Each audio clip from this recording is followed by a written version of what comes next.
This is the JAFO Report. Chances are you've walked past the École Qayqayt Elementary, a K-5 dual-track school offering English and French immersion in New Westminster's vibrant downtown neighborhood. The school is named for the Qayqayt First Nation, meaning resting place, whose land it occupies and where St. Mary's Hospital stood from 1887 to 2003. Thomasut Aquatic and Community Centre and the Queen's Park Sportsplex are two more quiet reminders that even our everyday splash spots sit on unceded Qayqayt territory. It was Chief Rhonda Larrabee of the Qayqayt First Nation who helped us remember these three locations, among others. Rhonda Larrabee became chief back in 1994, at a time when the Qayqayt were on the federal inactive list, and most folks in New West assumed they were a footnote in history, not a living nation.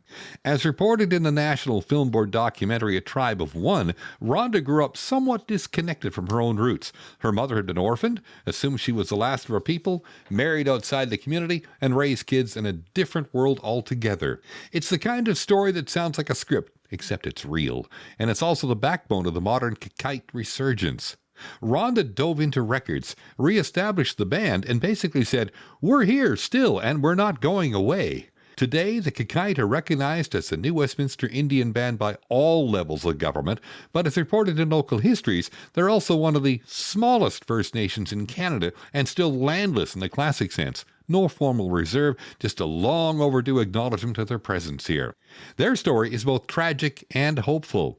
A community that once numbered around 400 saw the reserve shut down in 1916. They watched Poplar Island turn into a quarantine site for sick Indigenous people, and then watched even as that land quietly sold off to the city. Rhonda's persistence reshaped current affairs in New Westminster. She pushed school boards, developers, and city planners to actually engage with the Qayqayt history and not just wave it away with a token acknowledgement. You'll hear the Qayqayt Nation's story in land acknowledgements at city events, school board meetings, and even rec centres. It's progress, yes, but it's also a reminder of how often Indigenous history here has been ignored, sidelined, or erased. Born May 14, 1945 in Vancouver, Rhonda Larrabee crossed over April 4, 2026 in Burnaby, surrounded with love.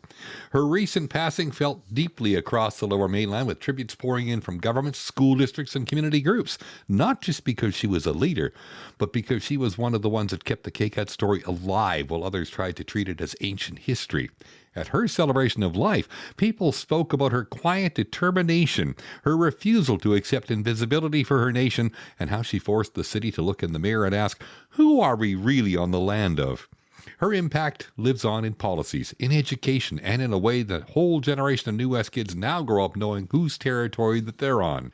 So if you're a West Coast boomer like me, watching this play out is like seeing a slow-motion, decades-long reconciliation happening right in your own backyard. Rhonda Larrabee wasn't headline hungry. She was the steady hand, the document digger, the person who wouldn't let the Qayqayt be forgotten.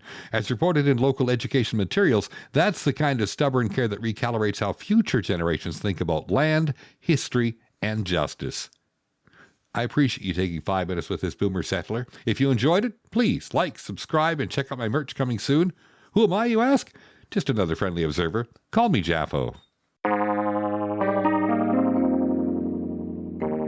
The JAFO Report.ca. The JAFO Report is downloadable from wherever you get your podcasts from. That's the JAFO Report.ca.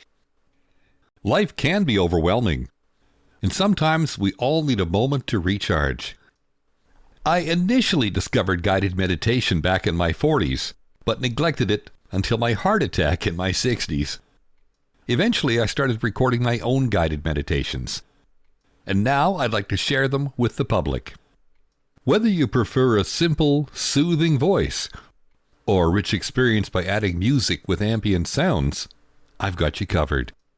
The meditation sessions start at $4.20 each. The first 3 are free.